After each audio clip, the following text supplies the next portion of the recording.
All right, and so, in giving a rough summation so far of some of the particular topics we've discussed in Aristotle's Metaphysics, we've talked so far about metaphysics being really seen for Aristotle as the science of all sciences and being the most general principles. And so, therefore, with that in mind, he's clearly going to have reformation toward what his predecessor teacher Plato had to say. And so he gives those four causes of explaining change, or what anything is, or the process of change in this world. The four causes, of course, being efficient, material, formal, and final cause. Metaphysics is the science of being, and there are particular sciences discussing different particular kinds of being.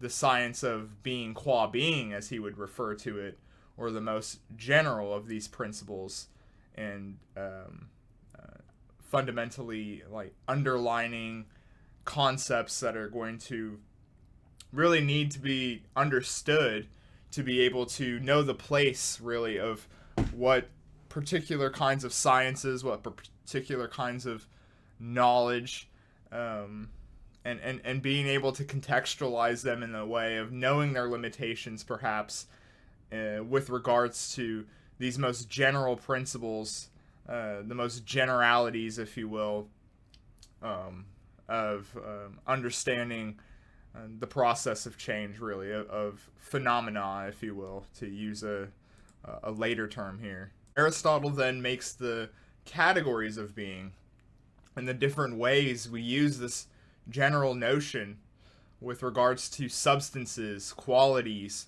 the placement, the spatial placement, if you will, the relationships between two objects, if you will. And this results in about roughly 10 of them. And then turning to the laws of being, or laws of thought, just as the categories of being and categories of thought are also pointing us to ways to think about, and the way we think correspond to each other. In other words, again, that overlap of the laws of being and laws of thought here, because Aristotle thinks that, we are able to see true reality because we are rational. And so if reality then is rational, if there's a rationality to it, then we are rational. Then our own capacity, our own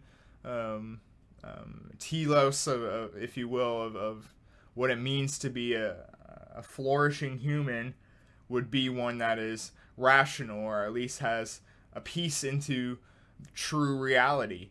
Because, the laws of being and the categories of thought correspond together and overlap in such a way for Aristotle that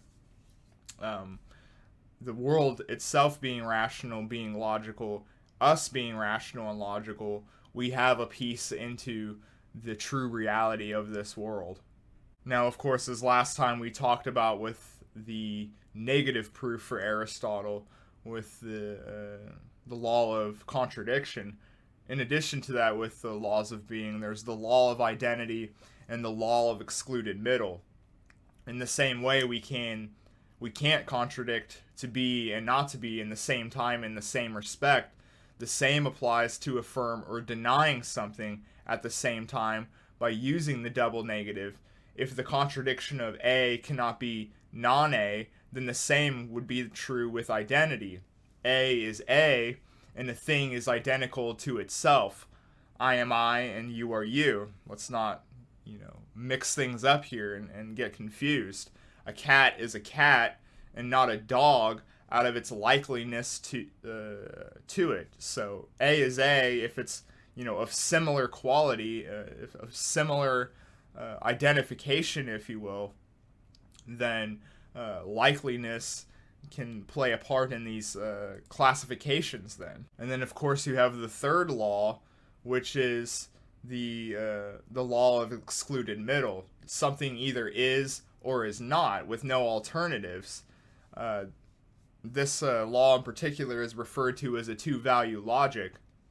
If A and non-A are true or false, then we have no disposition, no need for a third alternative. It's a binary series here, a two-valve logic, if you will. Then we would be able to answer whether something is true or false. There's no need to have, well, maybe, or in some varied particular event, it would be true in this case, but not in that case. And out of all of the laws of being, this is actually the one that gets attacked the most, I would say, or at least questioned by people, certainly in the current landscape of philosophical discussion. But now I want to turn to the categories with regards to substance. And so he distinguishes 2 to 3 variations of substance. In one sense, it is particulars that are substances, or parts of, or even contents of a particular thing. The secondary sense is form as substances, and he has a third sense of where there's the bare naked matter. This is like the stripped down necessity or contingency that is used to be able to have materiality, if you will. It's the bare part. And so that bare, that at least in that condition, doesn't have anything particularly embodied about it. That is the third one that he also sometimes refers to as substance as well, so it gets kind of tricky in that sense.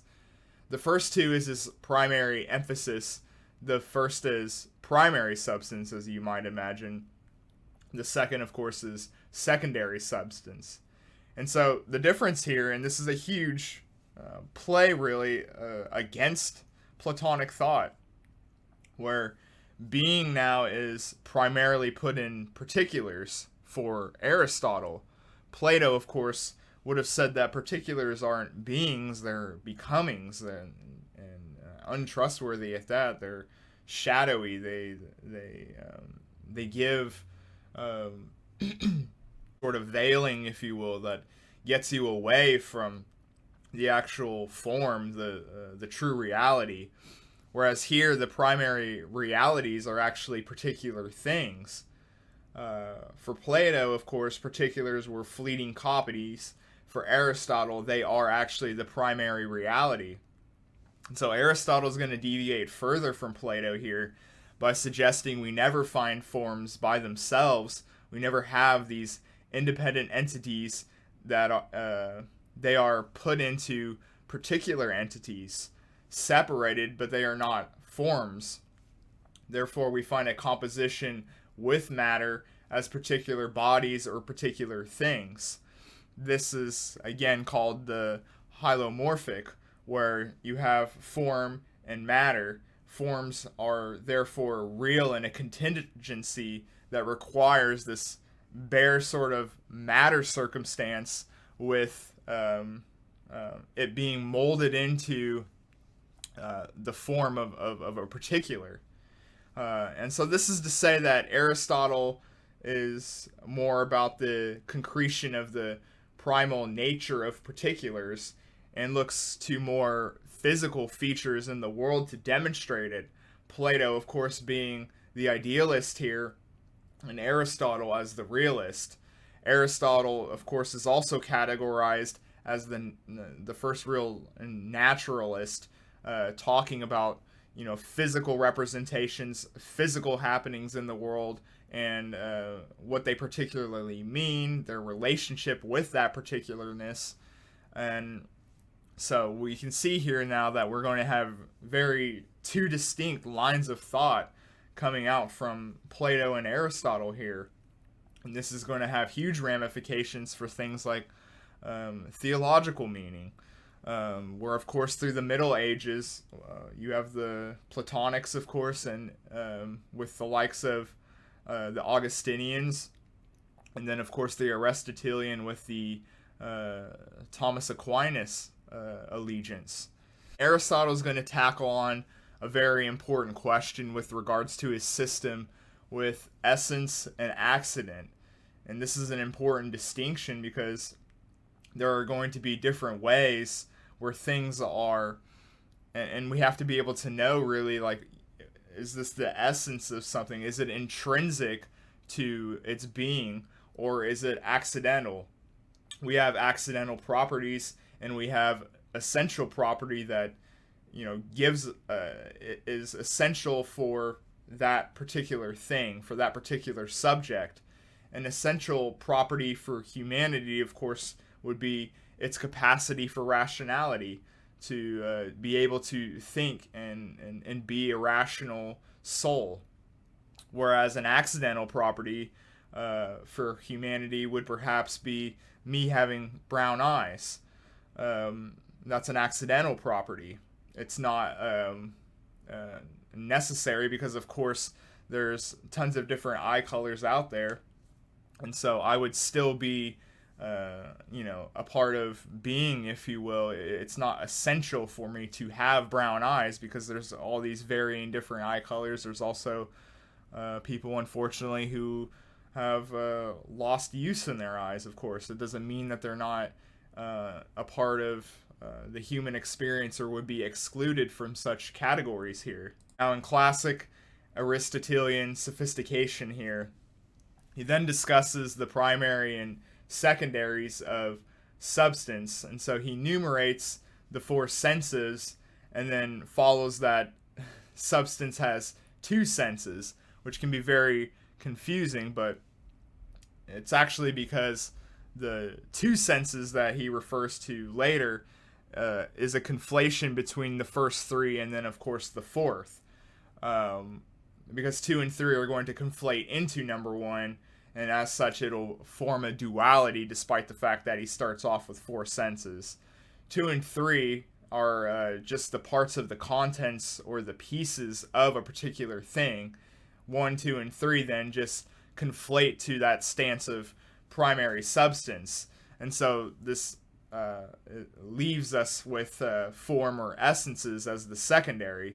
And so for the remainder of this discussion, he points out the various ways and categories of being, such as which is this notion of potency and capacity, of course potentiality, and then what's actually actualized, where affection or being affecting by something is of course a causal relationship. Privation is of course the deprivation or the lacking of some property. Aristotle essentially is discussing the various ways we talk of beings or being. Book 4 is largely about the categories of being, and the categories being the laws of being and other qualifiers that are necessitate such a discussion. And so you can see, much like with the example that I would talk about with Plato, where we have the example of the divided line in Plato's Metaphysics and how it overlapped with his theory of knowledge with epistemology. And we could see that as a sort of epicenter, or an omega point, if you will, that is going to have ramification for all other aspects of social living and really the obtaining of true knowledge. And so that thought towards the metaphor of the divided line flows into all of these different directional subjects and problemizations, if you will, that we're trying to solve here with philosophy. And so we can do the same really with Aristotle's Metaphysics.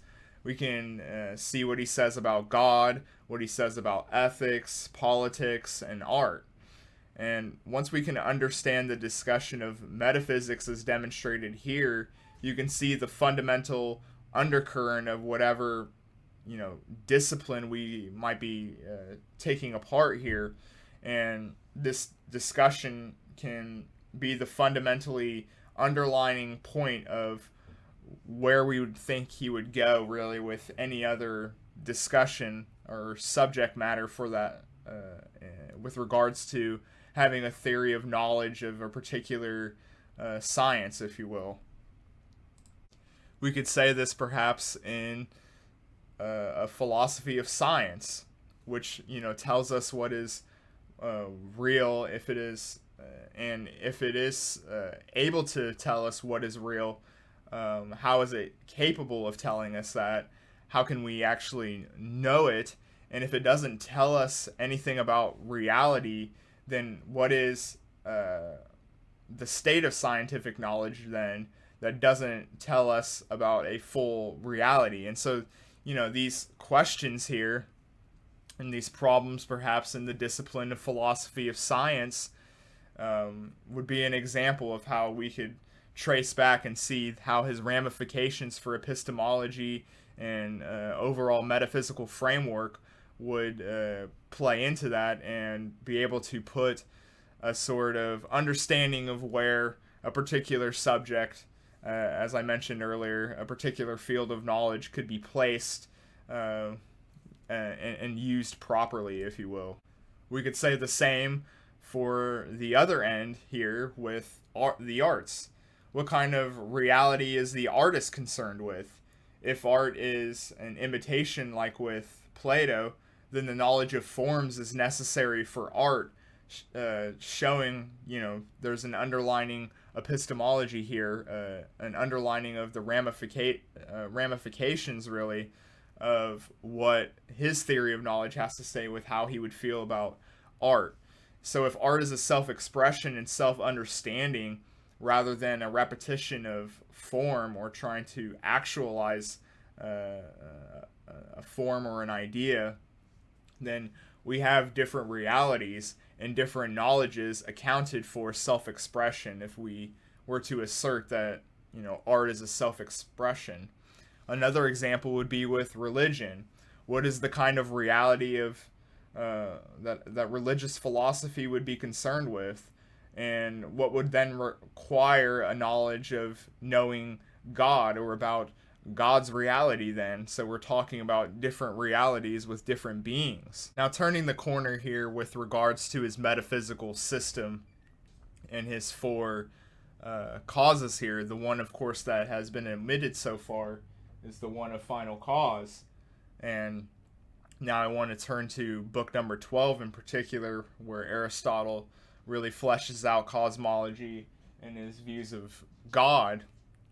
Aristotle talks of metaphysics again here, for as reasoned above, if you want the existence of God to be argued, then we must argue of the other realities, and offers up that his metaphysics as a starting point here. And so turning to the three substances, one that is sensible or has access to us in the sensory capacity, and we are capable of knowing it through our sense capacity. One subdivision is eternal and the other is perishable. The latter really including the likes of plants and animals. We grasp the elements of one or many, and another that is immovable. One sense is the perishable or the physical bodily, sensible but eternal, not perishable, and everlasting particular is also present. And then we have something immovable, the third, and this is of form, or the form of all form, but forms either one or many.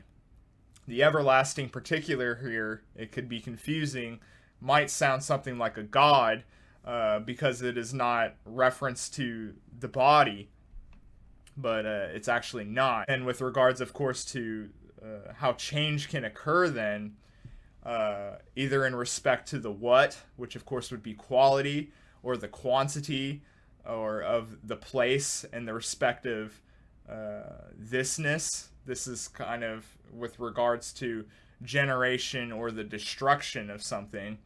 The changes of thisness of this particular thing is a manner of becoming generated or being destroyed, and then this particular comes to be and then disappears or fades out of existence, if you will.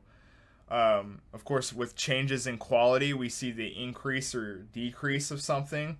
With change in respect to quality would be its alteration. And then, of course, the change in place in time and space, if you will, is locomotion. So all things that change have matter of eternal things that are not generable but movable in space, and the eternal physical thing is not of matter but for generation, but of motion instead. And so primary substance then, or particulars of two kinds arise: those that are perishable and those that are everlasting. And so taking that into account, we see how he's going to lay out really with his view of cosmology, really. And he, of course, imagines us in this geocentric universe where the Earth is really the center of the universe, which was, of course, popular at the time.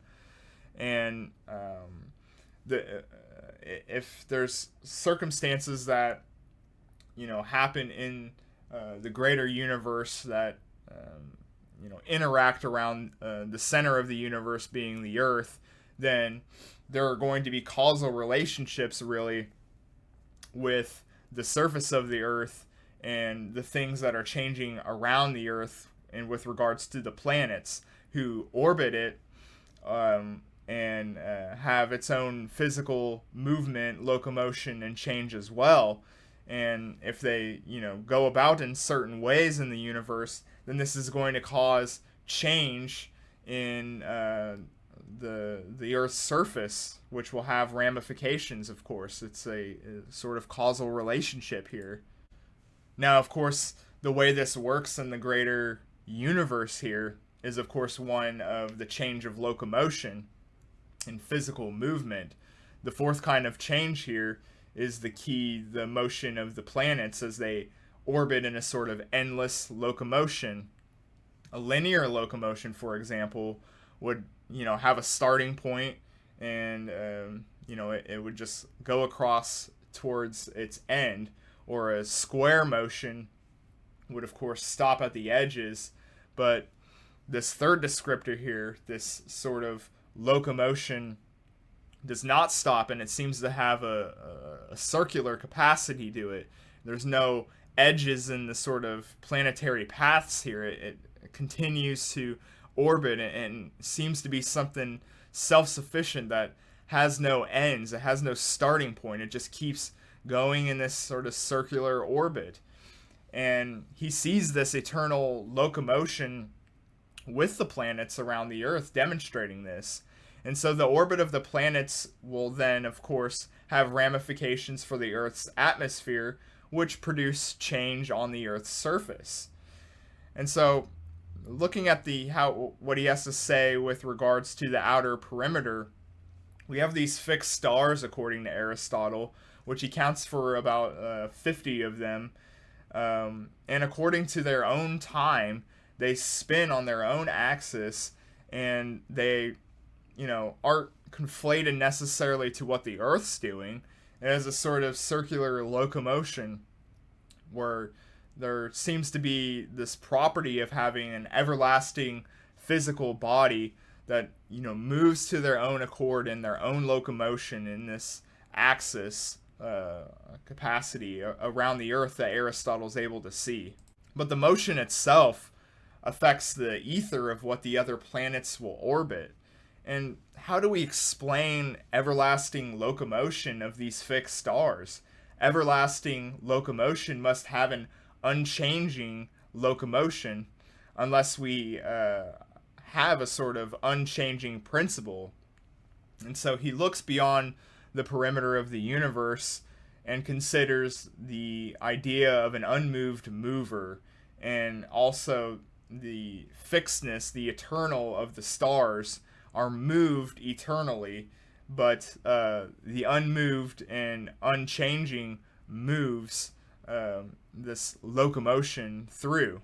To ask then, how can the unmoved mover move the fixed stars except through his process of efficient cause, a process of change in the unmoved mover. The unmoved mover is not of efficiency or exerts power, but simply is pure, and it's fully actualized with no potential capacity at all. It's not moving towards anything because there's no potential within it. It's immanent. And thus, with that in mind, it makes it the unmoved mover because it's not yearning towards anything. The stars here, for Aristotle, are going to have, soul-like properties to there. They're moved by wonder. Wonder is really the lure, and that is to be like the unmoved mover. The unmoved mover, then, is the final cause of the entire work of the universe. Aristotle then comments in another place, not with regards to the metaphysics, and he says that wonder is the origin of philosophy, actually, and that's what really moves us to inquire, to move with wonder towards truth, goodness, and beauty. Why we yearn to have these philosophical discussions, why we yearn to have knowledge and obtain these qualities that we would say would be like the unmoved mover, through this capacity of having wonder put into us. And so in that way, with our human capacity here, philosophy culminates in wonder through the ideas of the good, towards yearning towards the good and truthfulness. But with regards to the cosmos, it is moved by wonder to be like that unmoved mover that put them really into the locomotion, to give them wonder as well, for the star-like spirits that Aristotle also talks about. They're sort of souls within them that motivate them to be like what gave them the capacity to yearn, to move, to have wonder. Aristotle is ultimately saying God is the final cause.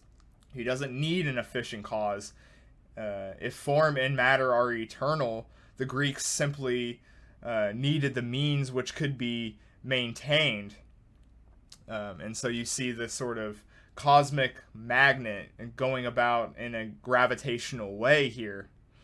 And so with that, I think we've, recapped some of what Aristotle's metaphysics was leading up to this point, to really see his metaphysical picture, see the ramifications really of it for his philosophy and really the rest of philosophy going forward, I would say.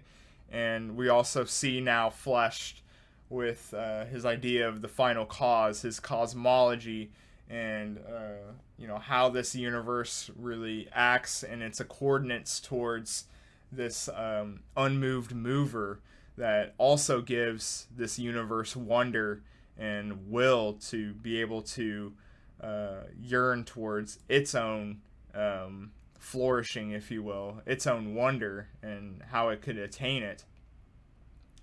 And so with that, I hope you guys enjoyed this video as we continue to trek through the metaphysics here, and we will now discuss really more about the ramifications for his concept of this unmoved mover going forward.